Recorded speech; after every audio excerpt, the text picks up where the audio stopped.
Hello. Hello. Hello.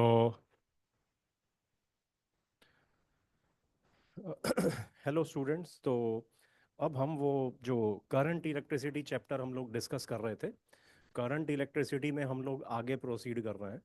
तो पिछले session में तो हमने एक्चुअली बेसिक्स ही डिस्कस किए थे, रेजिस्टेंसेस इन सीरीज पैरेलल, ठीक है, ये सारा बेसिक्स बिल्कुल डिस्कस किए थे। अब देखो, आज की क्लास में हम इलेक्ट्रिक सर्किट्स के जो फंडामेंटल लॉज है ना, उनकी तरफ जा रहे हैं। कोई भी इलेक्ट्रिक सर्किट हो, चाहे इस चैप्टर में दिखाई दे रहा है या आगे जो पूरा सिलेबस है ट्वेल्थ क्लास का, आगे किसी चैप्टर में कोई इलेक्ट्रिक सर्किट दिखाई दे रहा है, तो इलेक्ट्रिक सर्किट के लिए ना हम कुछ मैथमेटिकल इक्वेशंस लिख सकते हैं। किसी भी इलेक्ट्रिक सर्किट के लिए मैथमेटिकल इक्वेशंस लिखी जा सकती हैं। अब उनको डिस्कस कर रहे हैं।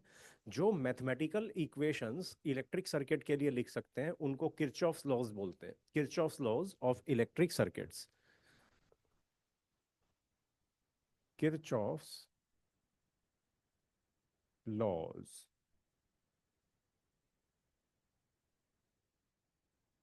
Kirchhoff law. तो किरचॉफ नाम के साइंटिस्ट ने दो लॉज बनाए थे, किरचॉफ्स लॉज। उन्हीं दो लॉज का इस्तेमाल किया जाता है इलेक्ट्रिक सर्किट्स में। ठीक है, तो किरचॉफ फर्स्ट लॉ डिस्कस कर रहे हैं। Kirchhoff's first law. Kirchhoff first law को ना वो जंक्शन लॉ भी कहते हैं, junction law. Junction law. Junction law इसको क्यों कहते हैं? क्योंकि एक जंक्शन के लिए इस लॉ को अप्लाई किया जाता है। जंक्शन मतलब वो पॉइंट जहां दो या दो से ज्यादा वायर्स आके मीट कर रही हो, जुड़ रही हो, उसे जंक्शन कहते हैं। तो Kirchhoff first law, that is Kirchhoff junction law. एक एक सिचुएशन ड्रॉ कर रहा हूं मैं।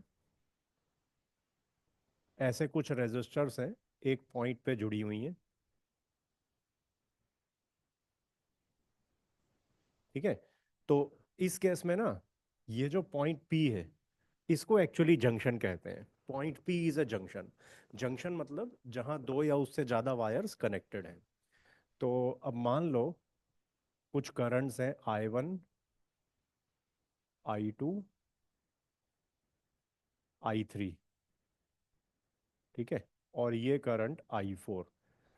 थोड़ा ध्यान से वो करंट की डायरेक्शन ध्यान से नोट करनी है। देखो, मैंने I1 करंट जो है ना, I1 करंट I2 और I3 जंक्शन की तरफ लिए हैं, जंक्शन P की तरफ लिए हैं। और जो I4 है वो जंक्शन से बाहर की तरफ लिया है। ठीक है, तो इस जंक्शन पे ना हम किरचॉफ जंक्शन लॉ लगा सकते हैं। किरचॉफ जंक्शन लॉ वैसे होता क्या है, इन चारों करंट्स में I1, I2, I3, I4 में एक रिलेशन लिख सकते हैं। क्या रिलेशन होता है बताओ? इमीडिएटली इसका जवाब आ जाता है बच्चों की तरफ से। तीनों करंट्स जो बेसिकली जितना करंट एंटर कर रहा है ना, उतना ही बाहर निकल रहा होगा। एट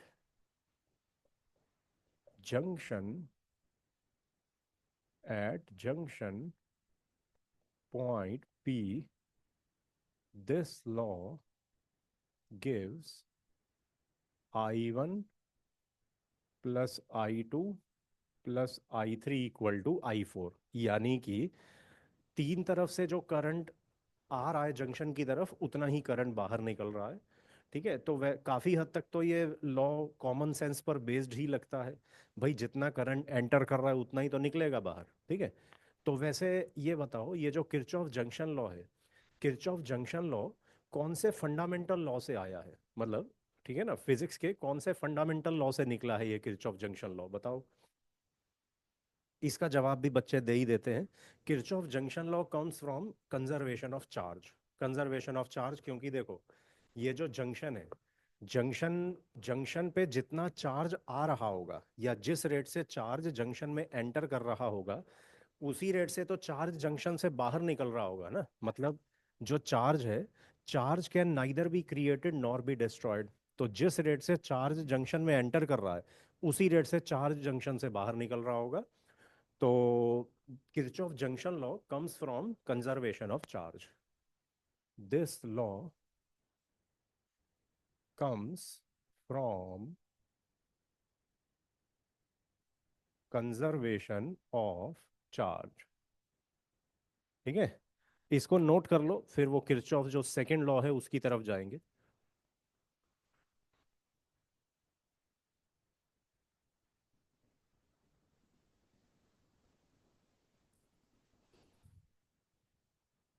आ,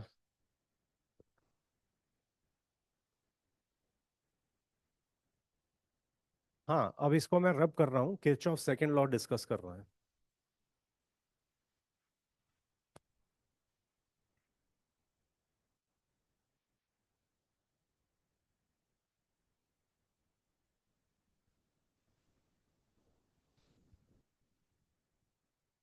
हाँ, Kirchhoff's second law. Kirchhoff second law को ना किरचॉफ सर्किटल लॉ या किरचॉफ वोल्टेज लॉ भी कहते हैं। Kirchhoff's voltage law. In short, it is written as KVL. In short, it is written as KVL. Kirchhoff's voltage law. हाँ, तो अब इसकी तरफ जा रहे हैं कि किरचॉफ वोल्टेज लॉ क्या होता है। किरचॉफ वोल्टेज लॉ या केवीएल को ना एक क्लोज लूप पे लगाया जाता है। Close loop. क्लोज लूप का मतलब होता है कोई सर्किट है कि जहां से हम शुरू किए पूरा घूम के उसी पॉइंट पे वापस आ जाएं, उसको क्लोज लूप कहते हैं। तो KVL is applied on A close loop.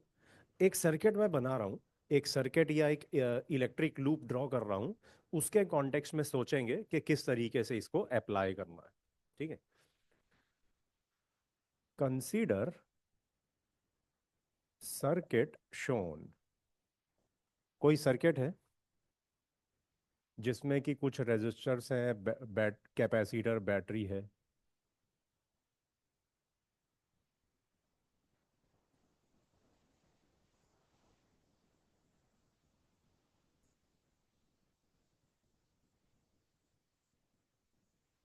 ये ड्रॉ कर लेना। Resistance R1, resistance R2, R3, capacitance C1, इस बैटरी की ईएमएफ V1, इसकी V2, और ये कैपेसिटर C2। ठीक है, और हो सकता है हो सकता है ये कंप्लीट सर्किट ना हो, मतलब इसके अलावा और भी सर्किट है इधर उधर फैला हुआ है, कुछ ऐसे और रेजिस्टर्स भी जुड़े हुए हैं।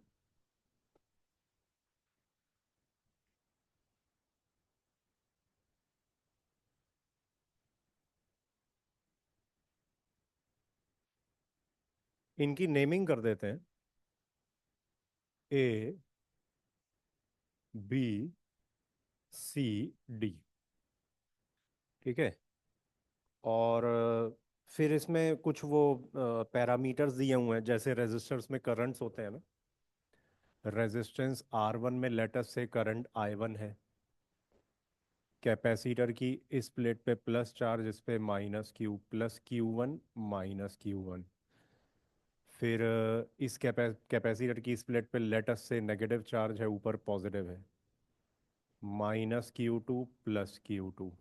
ठीक है, हो सकता है ऐसा हो क्योंकि हमें बाकी सर्किट का पता नहीं है ना, मतलब कोई बच्चा अगर सोचे कि सर यहाँ से तो पॉजिटिव टर्मिनल है, इधर तो पॉजिटिव चार्ज जाना चाहिए था, तो हमें क्या पता, मतलब क्या पता इधर भी कोई बैटरी हो ना, इस ब्रांच में भी रेजिस्टेंस के आगे कोई बैटरी लगी हो, वो अपना चार्ज भेज रही हो सकता है, क्योंकि हमें कंप्लीट सर्किट का तो पता ही नहीं है ना, हमें तो सर्किट का बस एक पोर्शन दे रखा है। ठीक है, और फिर करंट इधर है I2, इधर है लेटस से I3। ठीक है, करंट्स भी मतलब हो सकता है इधर से कुछ करंट आ रहा हो या इधर जा रहा हो, यहाँ से कुछ करंट आ रहा हो, तो हमें उन चीज़ों का पता ही नहीं है। ठीक है, बस हमारे पास ये एक लूप है, ये जो क्लोज लूप दिखाई दे रहा है ना, ये एक लूप है, और जो कोई भी क्लोज लूप है ना उस पे केवीएल अप्लाई किया जा सकता है। किरचॉफ वोल्टेज लॉ एक क्लोज लूप पे अप्लाई कर सकते हैं। अब देखो, केवीएल में किसी क्लोज लूप पे केवीएल अप्लाई करते हैं और सारी की सारी टर्म्स वोल्टेजेस की होती हैं। केवीएल में सारी टर्म्स वोल्टेजेस की होती हैं। करेंगे क्या, देखो, अगर हम केवीएल अप्लाई करें ना, जैसे ये लूप है, इस लूप में हमने केवीएल अप्लाई करना है। पॉइंट ए से स्टार्ट करेंगे, ठीक है। फिर इस रेजिस्टेंस को क्रॉस करेंगे, इस रेजिस्टेंस के लिए वोल्टेज की टर्म लिखेंगे। फिर इस कैपेसिटर को क्रॉस करेंगे, इसकी वोल्टेज की टर्म लिखेंगे। फिर इस बैटरी को क्रॉस करेंगे, वोल्टेज की टर्म लिखेंगे, इसके लिए वोल्टेज की टर्म लिखेंगे। ऐसे जितने भी एलिमेंट्स हैं सबके लिए वोल्टेज की टर्म्स लिखी जाती हैं। अब देखो, जब हम केवीएल लगाते हैं ना किसी भी लूप में केवीएल लगाते हैं, तो जो वोल्टेज की टर्म लिखते हैं ना, कुछ वोल्टेज की टर्म्स का साइन पॉजिटिव होता है और कुछ वोल्टेज की टर्म्स का साइन नेगेटिव होता है। तो बेसिकली एक ना साइन कन्वेंशन है। एक साइन कन्वेंशन है कि जब हम केवीएल लिख रहे हैं, वोल्टेज की टर्म लिख रहे हैं, तो वोल्टेज की टर्म को कब पॉजिटिव लेना है कब नेगेटिव लेना है, वो जरा एक रूल डिस्कस कर रहे हैं, ठीक है। रेजिस्टर, कैपेसिटर, बैटरी, सबके लिए वोल्टेज की टर्म लिखेंगे ना केवीएल में। तो वोल्टेज की टर्म प्लस लेनी है, माइनस लेनी है, या क्या रूल है प्लस और माइनस लेने का, वो डिस्कस कर रहे हैं। In equation of KVL, each term represents each term represents A voltage, ठीक है। हर एक टर्म एक वोल्टेज रिप्रेजेंट करती है। हर एक टर्म एक वोल्टेज रिप्रेजेंट करती है। अब हाँ, वोल्टेज का जो प्लस माइनस का रूल है वो लिखवा रहा हूं। Rule: while crossing a resistor, if we move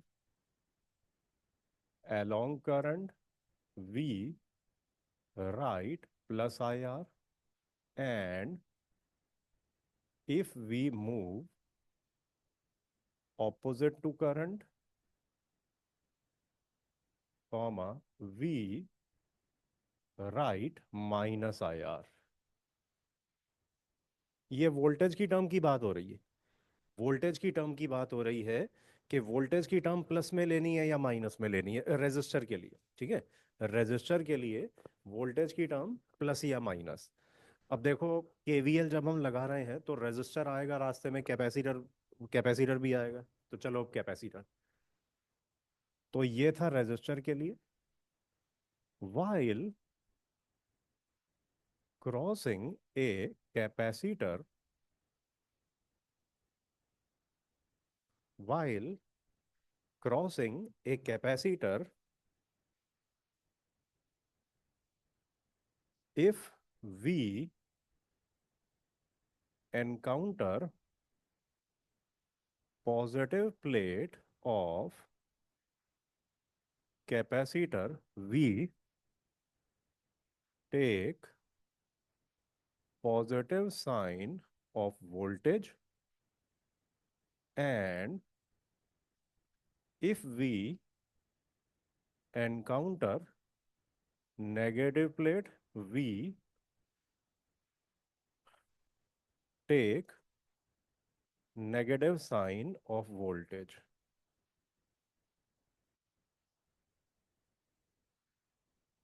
और फिर similar sign convention for positive and negative terminal of battery।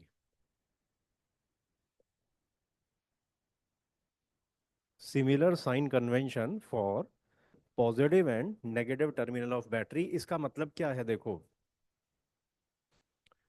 अगर हम कैपेसिटर को क्रॉस कर रहे हैं, केवीएल लगाते समय कैपेसिटर को क्रॉस कर रहे हैं, हमारे रास्ते में अगर पॉजिटिव प्लेट आ गई, तो कैपेसिटर के लिए वोल्टेज की टर्म प्लस लिखेंगे, ठीक है।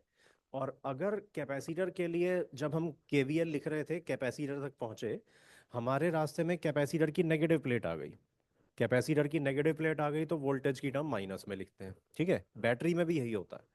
केवीएल लगाते टाइम अगर बैटरी के पॉजिटिव टर्मिनल हमारे रास्ते में आया, बैटरी का पॉजिटिव टर्मिनल हमारे रास्ते में आया तो प्लस लिखेंगे वोल्टेज की टर्म, और बैटरी का नेगेटिव टर्मिनल रास्ते में आया तो नेगेटिव लिखेंगे वोल्टेज, ठीक है।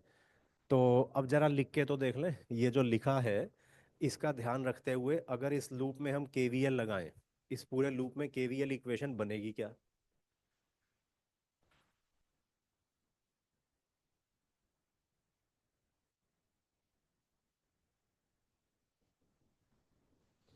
हाँ, KVL in loop A B C D A will be, देखो लूप की नेमिंग देखो क्या लिखी है, ए बी सी डी ए। देखो ये लूप के कॉर्नर्स की क्या नंबरिंग है, ये ए फिर बी सी डी। तो देखो पहला अल्फाबेट और आखिरी अल्फाबेट सेम है, क्योंकि हम ए से स्टार्ट कर रहे हैं, फिर बी पे गए, फिर सी पे आए, डी पे, फिर वापस ए पे आ गए। तो पहला और आखिरी अल्फाबेट सेम है, क्योंकि ए से स्टार्ट करके घूम के ए पर वापस आ रहे हैं ना, इसलिए ठीक है। हाँ, KVL loop this will be, KVL लिखने का क्या तरीका, हम ए से स्टार्ट करके वापस ए तक पहुंचेंगे। अब जितने एलिमेंट हमारे रास्ते में आएंगे सबके लिए वोल्टेजेस की टर्म्स लिखेंगे। ए से स्टार्ट करके ये रेजिस्टर हमारे रास्ते में आया, रेजिस्टेंस के थ्रू हम करंट की डायरेक्शन में जा रहे हैं, ठीक है, करंट की डायरेक्शन में। तो ये लिखा हुआ था ना, if we move along current we write plus I R, resistor के थ्रू करंट के अलोंग जा रहे हैं, प्लस आई आर लिखेंगे, प्लस I1 R1, ठीक है। फिर आई आर लिखने का मतलब है कि वो रेजिस्टर अब हम क्रॉस कर चुके हैं, रेजिस्टेंस को क्रॉस किया, अब हमारे रास्ते में कैपेसिटर आ गया, कैपेसिटर की पॉजिटिव प्लेट हमारे रास्ते में आई, पॉजिटिव प्लेट आई तो प्लस लिखेंगे वोल्टेज, और वोल्टेज क्या लिखेंगे, Q/C, Q1/C1 प्लस, क्योंकि कैपेसिटर का पॉजिटिव प्लेट हमारे सामने आया ना, प्लस Q1/C1। Q1/C1 लिखने का मतलब है कैपेसिटर भी क्रॉस हो गया, कैपेसिटर क्रॉस करके अब इधर आए, अब हमारे रास्ते में एक बैटरी आ रही है, बैटरी का पॉजिटिव टर्मिनल हमारे रास्ते में आया है, यहाँ से ट्रेवल करके आ रहे हैं, बैटरी का पॉजिटिव टर्मिनल हमारे रास्ते में आया है, प्लस लिखेंगे, वोल्टेज क्या लिखेंगे, बैटरी की ईएमएफ लिखेंगे, ठीक है। तो +V1, +V1, ठीक है। हाँ, फिर अब +V1 लिख दिया, तो यानी कि ये बैटरी भी क्रॉस हो गई। अब ये बैटरी क्रॉस करके हमारे रास्ते में एक रेजिस्टेंस आया, जरा इसे ध्यान से देखो, रेजिस्टेंस के थ्रू करंट के ऑपोजिट जा रहे हैं, मतलब हम तो ऊपर से नीचे आ रहे हैं ना, करंट ऑपोजिट डायरेक्शन में। तो अगर रेजिस्टेंस के थ्रू करंट के ऑपोजिट जाएं तो हम -IR लिखते हैं, ठीक है। इस रेजिस्टेंस के थ्रू करंट के ऑपोजिट जा रहे हैं, that's why -IR, -I2R2, -IR, ठीक है। हाँ, फिर इसके बाद इस रेजिस्टेंस के थ्रू करंट के अलोंग जा रहे हैं, ठीक है। तो रेजिस्टेंस के थ्रू करंट के अलोंग +IR, +I3R3, ठीक है, +IR। फिर हमारे रास्ते में ये नेगेटिव टर्मिनल आ गया, इस बैटरी का नेगेटिव टर्मिनल आ गया, तो माइनस साइन लिखेंगे, माइनस साइन लिखेंगे, और बैटरी की वोल्टेज कितनी है, V2, -V2, ठीक है। V2 लिखने का मतलब है ये बैटरी भी हम क्रॉस कर गए, इस बैटरी को क्रॉस कर गए, अब हमारे रास्ते में, क्योंकि एक ही तरफ जा रहे हैं ना वापस, तो अब हमारे रास्ते में ये नेगेटिव प्लेट आ गई कैपेसिटर की, कैपेसिटर की नेगेटिव प्लेट आ गई, तो वोल्टेज की टर्म तो माइनस में लिखेंगे, ठीक है। तो माइनस लिखेंगे, और कैपेसिटर के अक्रॉस वोल्टेज कितनी है, Q/C, क्योंकि कैपेसिटेंस की इक्वेशन तो Q = CV होती है ना, कैपेसिटर के लिए Q = CV, तो V = Q/C हो गया। तो इसके लिए वोल्टेज आएगी Q2/C2, और वो भी माइनस की, क्योंकि हमारे रास्ते में नेगेटिव प्लेट आई ना, -Q2/C2, और वहीं पहुंच गए। हाँ, ए से स्टार्ट करके जब वापस ए पर ही पहुंच जाते हैं ना, तो इस इक्वेशन को =0 कर देते हैं, दिस इज केवीएल इक्वेशन, ठीक है। ये केवीएल इक्वेशन है। अब अगर सोचें ये केवीएल इक्वेशन में हम कर क्या रहे हैं, मतलब केवीएल इक्वेशन का लॉजिक क्या है, जैसे ऊपर वाला तो था ना, ये Kirchhoff junction law, Kirchhoff junction law is a result of conservation of charge. ये केवीएल कहाँ से निकला है, केवीएल का ओरिजिन क्या है, किसी को आइडिया है, बताओ, केवीएल का ओरिजिन क्या है। कुछ बच्चे तो लिखते लिखते ही समझ लेते हैं इसको कि क्या हुआ है। देखो, केवीएल के अंदर ना हमने कुछ पॉजिटिव टर्म लिखी, ये पॉजिटिव है, ये पॉजिटिव, ये पॉजिटिव, फिर कुछ नेगेटिव टर्म्स भी लिखी, और सबको टोटल करके ना, सबको सम करके =0 कर दिया। पता है हम क्या कर रहे हैं, केवीएल का मतलब है कि net potential difference in a close loop is 0, KVL का ये मतलब है। KVL comes from the fact that net potential difference in a closed loop is 0। अब देखो, जब हम ए से स्टार्ट किए, किसी सर्किट एलिमेंट के अक्रॉस पोटेंशियल डिक्रीज कर रहा होगा, तो किसी सर्किट एलिमेंट के अक्रॉस पोटेंशियल इंक्रीज कर रहा होगा, ठीक है। तो यही सारा काम किया जा रहा है कि जब हम इस पूरे लूप में मूव कर रहे हैं ना, तो जितने अमाउंट से पोटेंशियल इंक्रीज कर रहा है उतने ही अमाउंट से पोटेंशियल डिक्रीज कर रहा है। पूरे क्लोज लूप में एक बार मूव करके आए तो पूरे क्लोज लूप की बात करें तो जितने अमाउंट से पोटेंशियल इंक्रीज किया होगा क्लोज लूप में उतना ही अमाउंट से डिक्रीज कर गया होगा। कुछ एलिमेंट्स के अक्रॉस पोटेंशियल इंक्रीज किया तो कुछ एलिमेंट्स के अक्रॉस पोटेंशियल डिक्रीज किया। और हमने एक ऐसी साइन कन्वेंशन बना ली जिसको याद रखना आसान है। इस साइन कन्वेंशन को बस याद रखना आसान है, बड़ा इजीली हम केवीएल इक्वेशन लिख लेते हैं, ठीक है। तो कुछ ऐसे ही बस खुद को समझाने के लिए, याद रखने के लिए ये एक साइन कन्वेंशन बना दी है। इसके बेस पे कुछ टर्म्स पॉजिटिव हो जाती हैं, कुछ नेगेटिव, और फिर total potential difference in a close loop तो जीरो होना है। तो जितना पॉजिटिव जितना वोल्टेज इंक्रीज की होगी लूप में उतने अमाउंट से डिक्रीज की होगी, और फिर total change of potential in a close loop, total potential difference in a close loop को इक्वल टू जीरो कर दिया। ये मैं लिख रहा हूं, इंपॉर्टेंट पॉइंट है कि केवीएल आता कहां से है। KVL is a result of the fact that, अच्छा, केवीएल के भी मल्टीपल ओरिजिन्स हैं। मल्टीपल ओरिजिन्स मतलब जैसे ऑब्जेक्टिव क्वेश्चन होते हैं ना, ऑब्जेक्टिव क्वेश्चन में लिखा है केवीएल कहाँ से आया, तो उस ऑब्जेक्टिव क्वेश्चन के मल्टीपल ऑप्शन हो सकते हैं। एक तो केवीएल कहाँ से आया, इसका ये आंसर है कि net potential difference in a close loop is zero, ठीक है, ये लिख रहा हूँ। KVL is a result of the fact that net potential difference in A closed loop is zero. Net potential difference in a closed loop is zero, that is delta V net equal to zero. Net potential difference in a closed loop is zero.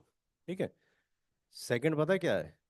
Second है KVL comes from the fact that electrostatic field is conservative. Electrostatic field conservative nature का होता है, इसको भी हम KVL से link कर सकते हैं। KVL is a result of the fact that electrostatic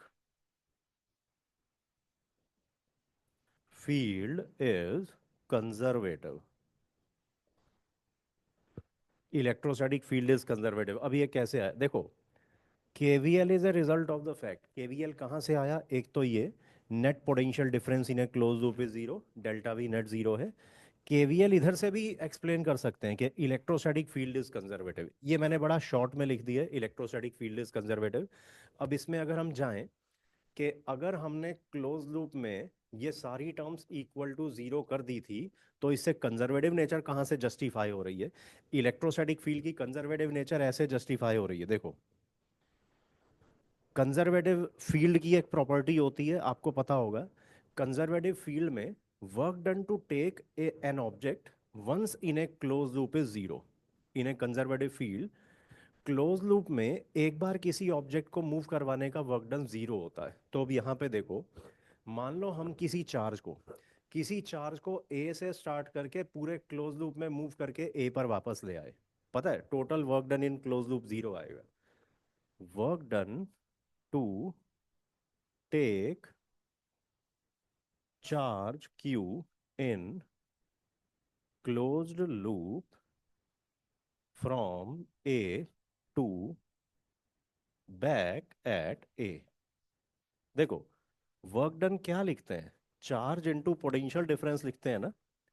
work done is charge into potential difference. ये इलेक्ट्रोस्टैटिक फील्ड में किसी भी चार्ज को अगर मूव करना है एक पॉइंट से दूसरे पॉइंट तक, तो work done charge into potential difference लिखा जाता है, ठीक है। अब देखो, हम चार्ज क्यू को ए से स्टार्ट करके वापस ए पर ही लेके आ रहे हैं। तो चार्ज क्यू को मूव कर रहे हैं क्लोज लूप में। क्लोज लूप में तो पोटेंशियल डिफरेंस जीरो है। केवीएल में तो लिख ही ये रहे हैं ना, क्लोज लूप में डेल्टा वी जीरो है। तो इस पूरे क्लोज लूप के अंदर डेल्टा वी जीरो, यानी कि work done in a close loop is zero. तो यही तो कंजर्वेटिव फील्ड होता है। यही कंजर्वेटिव फील्ड की प्रॉपर्टी होती है कि क्लोज लूप में किसी ऑब्जेक्ट को मूव करने का वर्क डन जीरो होता है, ठीक है। तो work done to take charge Q A से घुमा के ए तक लाने का क्लोज लूप में वर्क डन जीरो है। और ऐसा कंजर्वेटिव फील्ड की ही प्रॉपर्टी होती है, इसलिए इसलिए KVL comes from the fact that electrostatic field is conservative. एक एक तीसरा पॉइंट भी होता है जिससे केवीएल को जोड़ा जाता है। KVL also comes from conservation of energy. KVL conservation of energy से भी बोला जा सकता है, मतलब KVL KVL is also related to conservation of energy. Conservation of energy से इसको कैसे लिंक करते हैं? वो कंजर्वेशन ऑफ एनर्जी से ऐसे लिंक कर रहे हैं कि किसी चार्ज को किसी चार्ज को अगर ए से मूव करके वापस ए पर लेके आए ना, तो चार्ज की एनर्जी नहीं बदलेगी, चार्ज की वो इलेक्ट्रोस्टैटिक पोटेंशियल एनर्जी नहीं बदलेगी।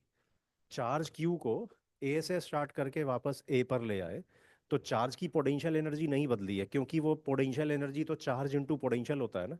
पोटेंशियल एनर्जी का एक फार्मूला ये भी तो होता है, charge into potential.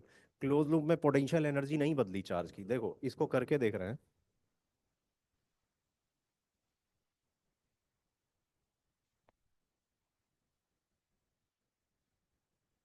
We know that potential energy equal to charge into potential. ये रिजल्ट है। Potential energy is charge into potential. तो फिर as charge q is moved in a moved in a closed loop from a to back at a, potential energy initial क्या, charge into initial potential, charge into V A. Potential at A, V A is potential at A. Potential energy final, again charge into V final. वो फिर क्योंकि घूम के ए का ए पर ही आ गया charge, charge घूम के ए का ए पर आ गया, तो फाइनल पोटेंशियल एनर्जी भी उतनी। तो चार्ज की पोटेंशियल एनर्जी बदली नहीं ना। ए से घुमा के चार्ज को वापस ए पर ले आए हैं, चार्ज की पोटेंशियल एनर्जी बिल्कुल चेंज नहीं की। तो यानी कि चार्ज की एनर्जी कंजर्व्ड है। ठीक है, चार्ज की पोटेंशियल एनर्जी कंजर्व्ड है, तो इसको ऐसे बोला गया है कि चार्ज की एनर्जी कंजर्व्ड है। ठीक है, तो इसलिए KVL also comes from conservation of energy, कि अगर किसी चार्ज क्यू की हम पोटेंशियल एनर्जी की बात करें, ए से स्टार्ट करके पूरा क्लोज लूप में घूम के चार्ज अगर ए पर वापस आ जाता है, तो चार्ज की पोटेंशियल एनर्जी में कोई चेंज नहीं आता है। यानी कि चार्ज की जो पोटेंशियल एनर्जी है इन a close loop is conserved. ठीक है, तो कंजर्वेशन ऑफ एनर्जी से उसे लिंक कर सकते हैं। और बाकी अगर यहाँ किसी को लगे, किसी को डाउट आ जाए कि सर चार्ज की पोटेंशियल एनर्जी को क्यों टोटल एनर्जी बोल रहे हो, काइनेटिक एनर्जी भी तो होता है। चार्ज की टोटल एनर्जी तो potential energy plus kinetic energy होता है। हम यहाँ चार्ज को स्लोली मूव कर रहे हैं, क्योंकि हम जब पोटेंशियल एनर्जी की बात करते हैं ना, तो काइनेटिक एनर्जी को जीरो करके चलते हैं। मतलब जब भी, ये फंडामेंटल है फिजिक्स का, जब भी हम पोटेंशियल एनर्जी को डिफाइन करते हैं या चेंज ऑफ पोटेंशियल एनर्जी को डिफाइन करते हैं सिर्फ, तो ऑब्जेक्ट को स्लोली मूव करवाया जाता है। मतलब वो काइनेटिक एनर्जी का फैक्टर जीरो लेके चलते हैं। उस केस में वर्क डन जो है वो सीधा चेंज ऑफ पोटेंशियल एनर्जी के बराबर आ जाता है। तो हमने इस चार्ज क्यू को स्लोली मूव किया है लूप में, कि इसकी काइनेटिक एनर्जी तो चेंज की ही नहीं है, या प्रैक्टिकली स्पीकिंग इसकी काइनेटिक एनर्जी जीरो रही, क्योंकि बड़ा धीरे धीरे मूव किया ना। काइनेटिक एनर्जी जीरो रही, पोटेंशियल एनर्जी जितनी ए पर थी घूम के वापस ए पर उतनी है। तो कंजर्वेशन ऑफ एनर्जी और कंजर्वेशन ऑफ पोटेंशियल एनर्जी यहाँ एक ही चीज़ है, क्योंकि चार्ज को इतना स्लोली मूव कर रहे हैं कि काइनेटिक एनर्जी उसकी जीरो ही रह रही है, लगभग जीरो रह रही है हमेशा। ठीक है, हाँ इसको रब कर रहा हूँ।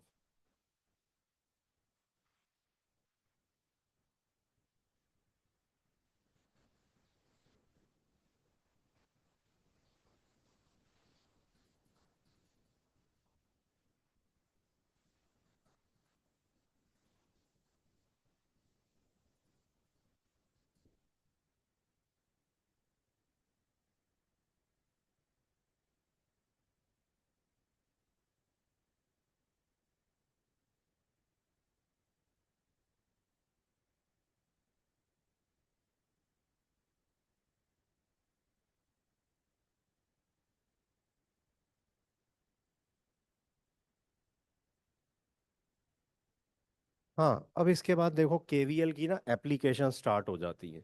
किरचॉफ्स लॉ के प्रॉब्लम्स ले रहे हैं जिन क्वेश्चंस में ये लॉ अप्लाई होगा। एप्लीकेशंस ऑफ किरचॉफ्स लॉज पे जा रहे हैं, ठीक है। क्वेश्चन स्टार्ट कर रहे हैं, एक सर्किट ड्रॉ कर रहा हूं मैं।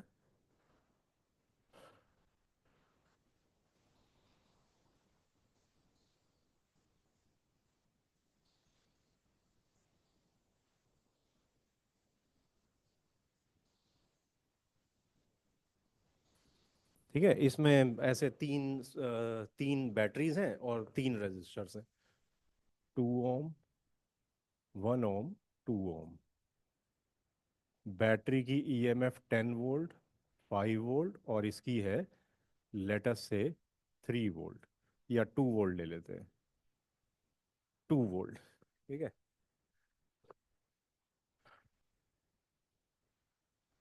हाँ, तो फिर अच्छा, ये जो अलग अलग पॉइंट्स हैं इनकी नेमिंग कर देते हैं। ये है point A of circuit, point B, point C, D, E, F. ठीक है। हाँ, तो क्वेश्चन में करना क्या है? For the circuit shown, find current in each, find current in each resistor and potential difference VB minus VE. For the circuit shown, find current in each resistor and potential difference VB minus VE.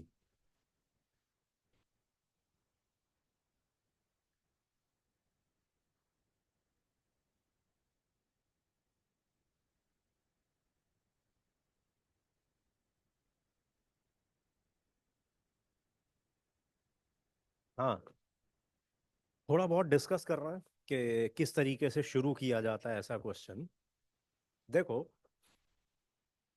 सबसे पहले ना, सबसे पहले इस type के question में कुछ variables मान के चलते हैं। वेरिएबल्स लेते हैं कुछ, मतलब करंट निकालना है ना, हमने हर रेजिस्टर में करंट निकालना है। करंट का कुछ वेरिएबल ले लेते हैं, करंट को आई से डिनोट करते हैं ना। तो कुछ करंट्स लेंगे, I1, I2 और I3। मगर यहाँ पे ना देखो, एक चीज का ध्यान रखना है। करंट को बैटरी के थ्रू मानो, मतलब हर बैटरी कुछ कुछ करंट भेज रही होगी ना। हर एक बैटरी कुछ करंट भेज रही होगी, ठीक है। तो वो करंट का वेरिएबल लेना है। करंट का वेरिएबल मतलब किसी बैटरी के लिए I1 ले लिया, किसी के लिए I2, इस तरीके से लेके चलते हैं। हाँ, तो जैसे 10 वोल्ट की बैटरी है, लेटस से ये बैटरी कुछ करंट I1 सप्लाई कर रही है, और ये हम डिस्कस कर चुके हैं। बैटरी के पॉजिटिव टर्मिनल से करंट आउटवर्ड निकलता है, नेगेटिव टर्मिनल में करंट एंटर करता है। उसका रीजन देखो, रीजन क्या है? प्लस माइनस इस बैटरी की ईएमएफ लेटस से ई। तो वैसे तो करंट मतलब पॉजिटिव चार्जेस थोड़ी मूव करते हैं, वैसे तो इलेक्ट्रॉन्स मूव करते हैं ना। तो रियलिटी में पता है क्या हो रहा होता है? रियलिटी में ये पॉजिटिव टर्मिनल सर्किट से इलेक्ट्रॉन्स को खींचना शुरू करता है। पॉजिटिव टर्मिनल सर्किट से इलेक्ट्रॉन्स को खींचना शुरू करता है। नेगेटिव टर्मिनल सर्किट में इलेक्ट्रॉन्स यूं सप्लाई करना शुरू कर देता है। नेगेटिव टर्मिनल इलेक्ट्रॉन सप्लाई करना शुरू करता है, पॉजिटिव टर्मिनल इलेक्ट्रॉन खींचता है। अब देखो, करंट तो direction of motion of positive charge के अलोंग लेते हैं ना। करंट को along direction of motion of positive charge. तो इलेक्ट्रॉन पॉजिटिव टर्मिनल में एंटर कर रहे हैं। इलेक्ट्रॉन पॉजिटिव टर्मिनल में एंटर कर रहे हैं, तो इसको ऐसे मान सकते हैं कि पॉजिटिव टर्मिनल से करंट बाहर निकल रहा होगा। पॉजिटिव टर्मिनल से करंट बाहर निकल रहा होगा, और इलेक्ट्रॉन नेगेटिव टर्मिनल से बाहर निकल रहे हैं, तो इसको मान सकते हैं कि नेगेटिव टर्मिनल में करंट एंटर कर रहा होगा। ठीक है। तो बैटरी के केस में हमेशा इसी तरीके से हम लेते हैं। पॉजिटिव टर्मिनल से करंट बाहर जाता हुआ मानते हैं, और नेगेटिव टर्मिनल में करंट एंटर करता हुआ मानते हैं। ठीक है। और ये करंट हमेशा सेम होता है। ये करंट हमेशा सेम होता है, दोनों साइड का करंट सेम लेते हैं। एक मिनट जरा।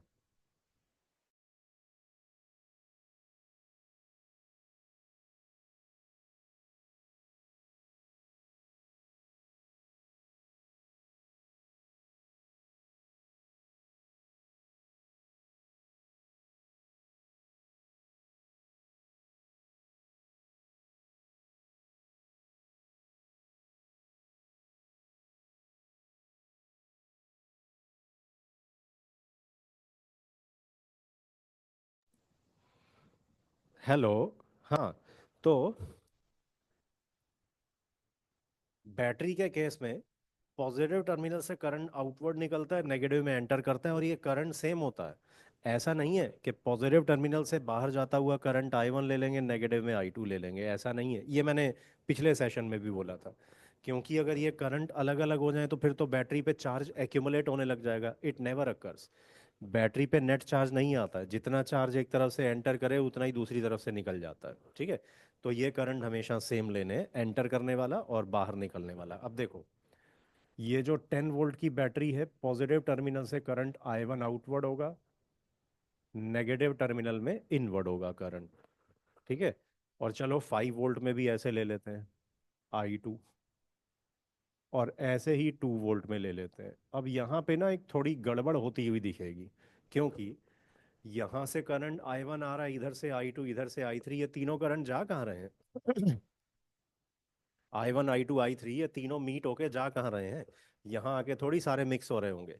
कहने का ये मतलब है कि इनमें से, जैसे मान लो चलो ये दो करंट अगर टूवर्ड लेफ्ट ले लिए, तो ये कम से कम I3 हमें टूवर्ड्स राइट लेना पड़ेगा।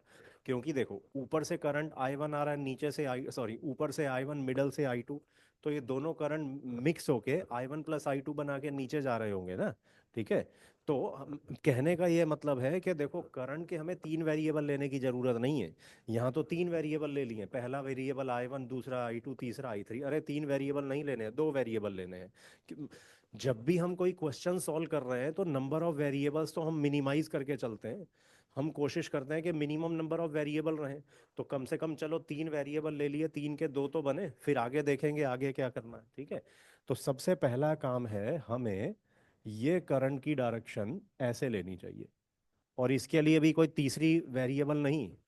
ये करंट I1, ये I2, दोनों मिलके I1 प्लस I2 हो जाएंगे।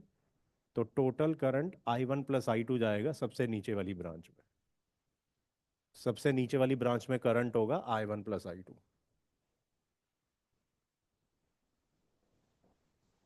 ठीक है। I1 plus I2। तो यानी कि चलो, वेरिएबल हमारे पास हैं दो। दो वेरिएबल हैं I1, I2। ठीक है। तो दो, अब इसके बाद देखो, अब एक और डाउट क्रिएट हो जाता है। मैंने तो यहाँ बोला था कि बैटरी के पॉजिटिव टर्मिनल से करंट बाहर निकल रहा होता है, नेगेटिव में एंटर कर रहा होता है। तो चलो, ये सिचुएशन 10 वोल्ट की बैटरी के लिए तो ठीक है। पॉजिटिव से करंट बाहर निकल रहा है, नेगेटिव में एंटर कर रहा है। 5 वोल्ट में भी यही हो रहा है। ये 2 वोल्ट में क्या चक्कर है? 2 वोल्ट में तो उल्टा पॉजिटिव टर्मिनल में करंट एंटर कर रहा है। 2 वोल्ट बैटरी में पॉजिटिव टर्मिनल में करंट एंटर कर रहा है, नेगेटिव से निकल रहा है। ये कैसे हो गया, बताओ? ये 2 वोल्ट की बैटरी में करंट की डायरेक्शन ऐसी कैसे हो गई है? इसका एक रीजन होता है, और ये हमें कई क्वेश्चंस में होता हुआ दिखाई देता है। देखो, a battery can be present in two states. Electric circuit में ना बैटरी दो स्टेट्स में हो सकती है। एक होता है कि बैटरी चार्ज हो रही होगी, और एक दूसरी स्टेट होती है कि बैटरी डिस्चार्ज हो रही होगी। इलेक्ट्रिक सर्किट में बैटरी चार्जिंग स्टेट में हो सकती है, या कोई बैटरी डिस्चार्जिंग स्टेट में भी हो सकती है। जब देखो, इसमें ना ऐसा होता है, मैं ये रफ में बना रहा हूँ। अगर कोई बैटरी ऐसे कनेक्टेड है, पॉजिटिव टर्मिनल से करंट बाहर निकल रहा है, नेगेटिव में एंटर कर रहा है, this is the case of A discharging battery. ये डिस्चार्जिंग बैटरी का केस है। डिस्चार्जिंग बैटरी में क्या होता है? डिस्चार्जिंग बैटरी में ना, बैटरी की, अब बैटरी आपको ये पता होगा, बैटरी कौन सी एनर्जी को कौन सी एनर्जी में कन्वर्ट करती है, बैटरी या सेल, मतलब ज्यादातर हम इलेक्ट्रिक सर्किट्स में बैटरी और सेल को इंटरचेंजेबली यूज करते हैं। बट टेक्निकली स्पीकिंग, एग्जैक्टली अगर हम बात करें, तो बैटरी और सेल अलग अलग चीजें हैं। Actually battery is a combination of many cells. Battery is a combination of multiple cells. ठीक है। मगर हम most of the times battery और सेल को इंटरचेंजेबली इन दोनों टर्म्स को यूज करते रहते हैं। हाँ। देखो, जो एक सेल होता है ना, सेल में एक्चुअली केमिकल रिएक्शन हो रहे होते हैं। सेल के अंदर केमिकल, मतलब जो प्रोडक्ट्स, सॉरी, सेल के अंदर जो रिएक्टेंट्स है ना, रिएक्टेंट्स का आपस में वो रेडॉक्स रिएक्शन हो रहा होता है। ठीक है। जो बैटरी के अंदर रिएक्टेंट्स हैं, उनके आपस में रेडॉक्स रिएक्शन हो रहा होता है। तो वो रेडॉक्स रिएक्शन की वजह से बैटरी के कैथोड और एनोड जो है ना, एक साइड पे पॉजिटिव चार्जेस एक्यूमुलेट हो जाते हैं, दूसरी साइड पे नेगेटिव चार्जेस एक्यूमुलेट हो जाते हैं। कैथोड और एनोड पे पॉजिटिव और नेगेटिव चार्जेस एक्यूमुलेट हो जाते हैं, और फिर जब बैटरी को ऐसे इलेक्ट्रिक सर्किट में जोड़ते हैं तो जो स्टोर्ड चार्जेस हैं कैथोड और एनोड पे, वो ऐसे सर्किट में सर्कुलेट करने लग जाते हैं। यानी कि एक बैटरी जो है ना, वो एक्चुअली केमिकल एनर्जी को इलेक्ट्रिक एनर्जी में कन्वर्ट करती है। जो डिस्चार्जिंग बैटरी है, डिस्चार्जिंग बैटरी में बैटरी के अंदर की केमिकल एनर्जी इलेक्ट्रिक एनर्जी में कन्वर्ट हो रही होती है, और करंट की फॉर्म में सर्किट में घूम रही होती है। It converts chemical energy to electric energy. It converts chemical energy to electric energy. Discharging battery. Talking about charging battery, अगर कोई बैटरी चार्ज हो रही है, उसमें एक्चुअली पॉजिटिव टर्मिनल में करंट एंटर कर रहा होता है। चार्जिंग बैटरी में उल्टा पॉजिटिव टर्मिनल में करंट एंटर कर रहा होता है, नेगेटिव से बाहर निकल रहा होता है। चार्जिंग बैटरी तब देखी जाती है सर्किट में जब इस बैटरी से ज़्यादा स्ट्रॉन्ग बैटरी सर्किट में प्रेजेंट हो। ठीक है, मतलब कुछ रेजिस्टर्स भी हो सकते हैं। अब ये 2 वोल्ट की बैटरी है, मान लो दूसरी बैटरी है 6 वोल्ट की। तो 6 वोल्ट की बैटरी अपना तो करंट भेज देगी, 6 वोल्ट की बैटरी के पॉजिटिव टर्मिनल से करंट निकलेगा, मगर वही करंट 2 वोल्ट की बैटरी में उल्टा पॉजिटिव में एंटर कर रहा होगा। तो ये जो 2 वोल्ट बैटरी है ना, ये एक्चुअली चार्जिंग स्टेट में है। 2 volt battery is getting charge. 2 volt battery is getting charge. और जो बैटरी चार्ज हो रही होती है ना, बैटरी चार्ज हो रही होती है तो उल्टा सर्किट की इलेक्ट्रिक एनर्जी को एब्जॉर्ब करके ये केमिकल एनर्जी में कन्वर्ट कर रही होती है। सच battery is absorbing electric energy from circuit. Such battery is absorbing electric energy from circuit. Electric energy को एब्जॉर्ब कर रही होती है और उसको अपनी केमिकल एनर्जी की फॉर्म में कन्वर्ट करके स्टोर कर रही होती है। ठीक है,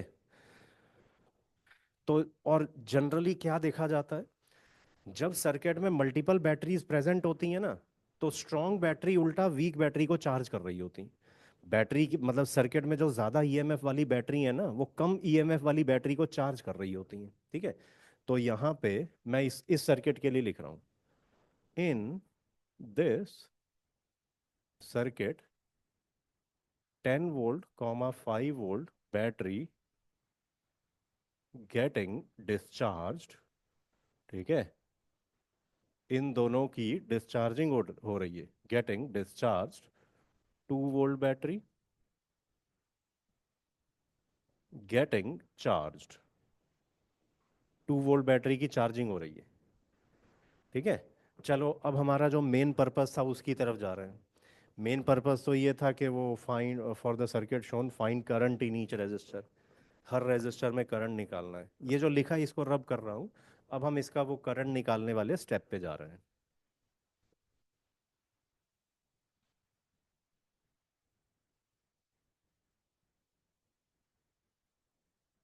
हाँ, तो करंट निकालने के लिए हम क्या करेंगे, देखो हमारे पास वेरिएबल्स कितने हैं, वेरिएबल्स दो हैं, I1 और I2, दो ही तो वेरिएबल्स हैं। तीसरा करंट तो वैसे ही I1 प्लस I2 है। वेरिएबल तो दो है ना, I1 और I2। तो दो वेरिएबल है तो दो इक्वेशंस लिखना सफिशिएंट है। ठीक है, दो इक्वेशंस लिखना सफिशिएंट है। कौन कौन सी इक्वेशन लिखेंगे, कोई भी दो लूप ले लो, कोई भी दो लूप ले लो और उसमें केवीएल इक्वेशन लगा देंगे। कोई भी दो लूप लेके उसमें केवीएल इक्वेशन लगा रहे हैं। तो चलो फिर केवीएल इन अपर लूप, ऊपर वाले लूप में केवीएल लगा रहे हैं। ए से स्टार्ट किए, हमारे रास्ते में बैटरी का पॉजिटिव टर्मिनल आया +10। फिर इस रेजिस्टेंस में करंट के ऑपोजिट जा रहे हैं, -IR, -IR। फिर इस रेजिस्टेंस में करंट के अलोंग जा रहे हैं, +IR। ठीक है, और फिर बैटरी का नेगेटिव टर्मिनल आ गया, -5 = 0। तो 2I1 -I2 = 5। ठीक है, ये ऊपर वाला जो सर्किट है उसकी केवीएल इक्वेशन है। ऐसे ही अब नीचे वाला जो सर्किट है उसकी केवीएल इक्वेशन लिख देते हैं। KVL in lower loop, KVL in lower loop, नीचे वाले लूप में, या ऐसा लिखूं मैं, लूप की नेमिंग कर देता हूं, लूप ABCFA, मतलब ये भी तो पता होना चाहिए ना कि लूप को कहाँ से शुरू कर रहे हैं और किस सेंस में मूव कर रहे हैं। ABCFA मतलब क्लॉकवाइज मूव कर रहा है, और ये लिखा होता AFCBA तो वो एंटी क्लॉकवाइज मूव कर रहे होते, क्लॉकवाइज मूव कर रहे हैं, ठीक है। हाँ, लूप नीचे वाला है FCDEF, हाँ इसमें अब लिखते हैं, एफ से स्टार्ट कर रहे हैं, सी की तरफ गए, रास्ते में पॉजिटिव टर्मिनल आ गया 5 वोल्ट की बैटरी का, +5, ठीक है। 5 लिख दिया, यानी ये बैटरी क्रॉस हो गई। इस बैटरी को क्रॉस करके आगे जो रेजिस्टर है, उस रेजिस्टर में करंट के ऑपोजिट जा रहे हैं, -IR, ठीक है। फिर नीचे आ गए, इस रेजिस्टेंस में भी करंट के ऑपोजिट जा रहे हैं, -IR, ठीक है। फिर यहां आ गए, बैटरी का नेगेटिव टर्मिनल आ गया, नेगेटिव टर्मिनल आ गया, तो माइनस बैटरी की वोल्टेज इक्वल टू 0,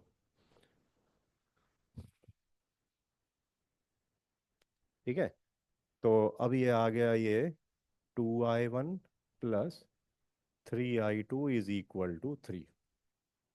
बस, अब ये दो इक्वेशंस हैं, दो वेरिएबल्स हैं, दो इक्वेशन दो वेरिएबल, सॉल्व करके आंसर निकाल सकते हैं। इसमें क्या करें, अगर हम इनको माइनस कर दें, ठीक है, 2 - 1 गिव्स 4I2, 2I1 से तो 2I1 कट गया ना, 4I2 is equal to -2, I2 is -1/2 ampere, ठीक है। फिर I2 की ये वैल्यू इक्वेशन 1 में पुट करें, put I2 equal to -1/2 in equation 1, तो 2I1 plus 1/2 is 5, 2I1 is 9/2, I1 आ गया 9/4 एम्पियर, I1 की वैल्यू 9/4 एम्पियर। तो ये इसके आंसर्स हैं। अब एक इंटरेस्टिंग बात है, देखो, एक इंटरेस्टिंग बात है कि एक करंट ना नेगेटिव में आ रखा है, एक करंट, ये चलो I1 तो आ गया 9/4, ये I2 क्या है, -1/2 एम्पियर, I1 -1/2, I2 -1/2 एम्पियर, चलो, और तीसरा करंट I1 प्लस I2, 9/4 -1/2, ये आ गया 7/4 ampere. I1 plus I2 7/4 ampere, कहने का ये मतलब है कि दो करंट तो चलो पॉजिटिव आ गए, I1 की वैल्यू 9/4 एम्पियर आ गई, I1 प्लस I2 भी चलो 7/4, ये I2 -1/2 एम्पियर आया, I2 की वैल्यू -1/2 एम्पियर आई। ये माइनस का साइन का क्या मतलब है, नेगेटिव करंट, I2 की वैल्यू माइनस में आ गई, नेगेटिव करंट का क्या मतलब है बताओ, I2 माइनस में आने का क्या मतलब है। इसका जवाब बच्चे दे देते हैं, साथ ही साथ दे देते हैं, देखो, I2 इज -1/2 एम्पियर, यानी कि वो ना, करंट इतना ही होगा, बस वो ऑपोजिट डायरेक्शन में फ्लो कर रहा होगा। तो I2 ये जो -1/2 एम्पियर है, इसका मीनिंग ये होगा कि बीच वाली ब्रांच में जो I2 करंट है ना, वो उल्टा लेफ्ट टू राइट जा रहा है 1/2 ampere.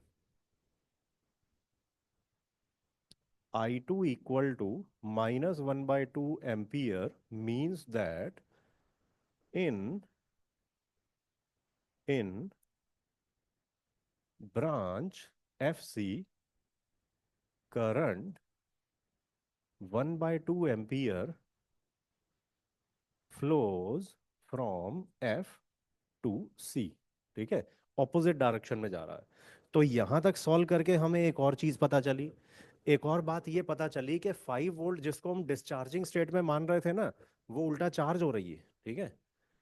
Hence in this circuit 10 volt battery is getting discharged and 5 volt and 2 volt are getting charge, 5 और 2 वोल्ट चार्ज हो रही हैं, ऐसा हो सकता है क्योंकि मतलब, यानी कि ये जो 10 वोल्ट की बैटरी है ना, 10 वोल्ट की बैटरी ने बाकी दोनों बैटरीज को डोमिनेट करके रखा हुआ है, 10 वोल्ट की बैटरी ने बाकी दोनों बैटरीज को डोमिनेट करके रखा हुआ है। 10 वोल्ट की खुद डिस्चार्ज हो रही है, बाकी दोनों को चार्ज करे जा रही है। ठीक है, हो सकता है ऐसा। तो एक्चुअल क्या हो रहा है ये तो क्वेश्चन सॉल्व करके हमें पता चलता है। एक्चुअल सिचुएशन जो है ना वो क्वेश्चन सॉल्व करके पता चलती है। ठीक है, तो सॉल्व करके पता चला कि 5 और 2 वोल्ट तो चार्ज हो रहे हैं, 10 वोल्ट डिस्चार्ज हो रही है। ठीक है, चलो अब इससे एक स्टेप अगर हम आगे जाएं तो अगला स्टेप क्या है, एक और भी तो and potential difference VB minus V A, VB minus V भी तो निकालना था। ये मैं वैल्यूज लिख लेता हूँ क्योंकि इनकी जरूरत पड़ेगी। I1 आया 9/4, I2 -1/2, I1 plus I2 7/4 ampere. ठीक है, ये वैल्यूज आई।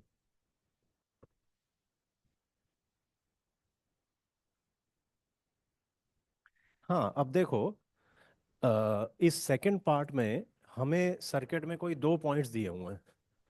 सर्किट में दो पॉइंट दिए हुए हैं, बी और ई, उनके बीच का पोटेंशियल डिफरेंस निकालना है। To find V B minus V, B और ई के बीच का पोटेंशियल डिफरेंस निकालना है। इसका ना एक स्ट्रेट फॉरवर्ड प्रोसीजर है, स्ट्रेट फॉरवर्ड प्रोसीजर है। सर्किट में कोई भी दो पॉइंट है जिनके बीच का पोटेंशियल डिफरेंस निकालना है, तो एक पॉइंट से हम दूसरे पॉइंट तक ट्रेवल करते हैं, मतलब बीच में कुछ इंटरमीडिएट पॉइंट भी लेते हैं। जैसे बी से लेके ई तक पहुंचना है ना, तो बीच में यहाँ एक इंटरमीडिएट पॉइंट ले लिया एक्स। तो वी बी माइनस वी हम क्या लिख सकते हैं, इसको लिख सकते हैं V B minus V X plus V X minus V E. Vb minus Ve can be written as Vb minus Vx plus Vx minus Ve। ऐसा क्यों लिख रहे हैं, क्योंकि इंडिविजुअल वैल्यूज हमें पता है। मतलब b और x के बीच का पोटेंशियल डिफरेंस इजीली निकाल सकते हैं, क्योंकि b और x के बीच में तो एक रेजिस्टेंस ही है ना बस। और x और e के बीच में भी सिर्फ एक बैटरी है, तो उसकी ईएमएफ दी ही हुई है। तो यहाँ पे Vb माइनस वी एक्स क्या आएगा देखो, is resistance 2 ampere, 2 ohm. 2 ohm resistance में करंट लेफ्ट टू राइट जा रहा है। 2 ओम रेजिस्टेंस में करंट लेफ्ट टू राइट जा रहा है, और ये तो हम डिस्कस कर चुके हैं। Current flows from high potential end to low potential end. किसी भी रेजिस्टेंस के लिए current flows from high potential end to low potential end. तो अगर 2 ओम रेजिस्टेंस में करंट ऐसे एक्स से डी की तरफ जा रहा है, 2 ओम रेजिस्टेंस में करंट एक्स से डी की तरफ जा रहा है, यानी कि एक्स का पोटेंशियल डी से ज्यादा है, एक्स का पोटेंशियल डी से ज्यादा है, और वैसे डी का पोटेंशियल और बी का तो बराबर ही है। तो चाहे हम पॉइंट डी बोल रहे हैं या बी बोल रहे हैं, एक ही बात है। कनेक्टिंग वायर पे है ना, कनेक्टिंग वायर पे एक ही पोटेंशियल होता है हर जगह। ठीक है, तो अगर करंट एक्स से डी की तरफ जा रहा है, यानी एक्स का पोटेंशियल डी से ज्यादा है या एक्स का पोटेंशियल बी से ज्यादा है। तो एक्स का पोटेंशियल अगर बी से ज्यादा है, यानी B V B minus V X तो माइनस में लिखना चाहिए, क्योंकि एक्स का पोटेंशियल अगर बी से ज्यादा है, तो फिर हमें V B minus V X तो माइनस में लिखना चाहिए, क्योंकि बी का पोटेंशियल एक्स से कम हो जाएगा। और वो पोटेंशियल डिफरेंस है कितना, वो आई आर के बराबर, ये करंट इनटू रेजिस्टेंस। तो V B minus V X लिखेंगे माइनस कितना करंट, ये वाला I1 plus I2 into resistance. ठीक है, यानी कि -7/4 × D plus Vx minus V. अब देखो, x x और e के बीच में सिर्फ एक बैटरी है, x और e के बीच में सिर्फ एक बैटरी है, और बैटरी की ईएमएफ 2 वोल्ट। और E जो है वो बैटरी के पॉजिटिव टर्मिनल से जुड़ा है, X बैटरी के नेगेटिव टर्मिनल से जुड़ा है, यानी कि E का पोटेंशियल X से 2 वोल्ट ज्यादा है। E का पोटेंशियल X से 2 वोल्ट ज्यादा, यानी X का पोटेंशियल E से 2 वोल्ट कम। तो Vx माइनस वी हम लोग -2 लिखेंगे। ठीक है, -2। तो ये सॉल्व करके आ गया -7/2 -2, यानी कि -5.5 वोल्ट। और ये किसी भी पाथ से हम ट्रेवल कर सकते हैं, मतलब ऐसा जरूरी नहीं है कि हमने नीचे से ही आना है। ये पॉइंट एक्स की जगह इधर भी ले सकते थे, वाई ले सकते थे, उससे भी करके देखें सेम आंसर आएगा। ऑल्टरनेट मतलब alternate method, V B minus V ऐसे भी लिख सकते थे, V B minus V Y plus V Y minus V E. ठीक है, हाँ। अब ये रियलिटी में तो हमने देखा करंट जो है वो 1/2 है, 1/2 ऐसे। तो अब देखो, ये करंट वाई से बी की तरफ जा रहा है, यानी वाई का पोटेंशियल बी से ज्यादा है, इसका मतलब बी का पोटेंशियल वाई से कम है। तो V B minus V Y minus I R लिखेंगे, माइनस करंट इतना 1/2, रेजिस्टेंस है 1। ठीक है। और और ये वी एफ माइनस वी, ये ई और एफ तो एक ही बात है। ई और एफ तो एक ही बात है, कनेक्टिंग वायर से जुड़े हैं, ई और एफ का पोटेंशियल बराबर है। तो एफ का पोटेंशियल वाई से 5 वोल्ट ज्यादा है, एफ क्योंकि एफ बैटरी के पॉजिटिव टर्मिनल से जुड़ा है, वाई बैटरी के नेगेटिव टर्मिनल से जुड़ा है, तो एफ का पोटेंशियल वाई से ज्यादा है। एफ का पोटेंशियल वाई से 5 वोल्ट ज्यादा, यानी वाई का पोटेंशियल एफ से 5 वोल्ट कम। तो V Y minus V F जो है वो -5 हो जाएगा, -5। और चाहे हम एफ बोल रहे हैं या ई बोल रहे हैं, बात एक ही है, एफ और ई जो हैं दोनों कनेक्टिंग वायर से जुड़े हैं। एफ और ई तो दोनों का पोटेंशियल बराबर ही होगा।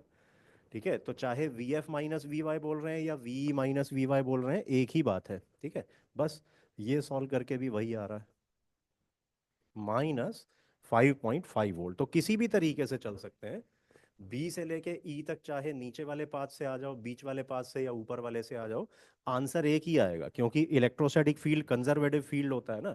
तो किन्हीं भी दो पॉइंट्स के बीच का पोटेंशियल डिफरेंस हमेशा एक ही आता है, जिस मर्जी पाथ से पोटेंशियल डिफरेंस निकाला जाए। ठीक है, तो इस क्वेश्चन का आंसर ये है। तो अभी मैं यहीं पे रुक रहा हूँ, बाकी और अभी मैं इधर से ही इसी जगह से और आगे कुछ एग्जाम्पल प्रॉब्लम्स सॉल्व करूंगा अगले सेशन में। ठीक है, okay, have a nice day, okay okay, bye all of you, bye.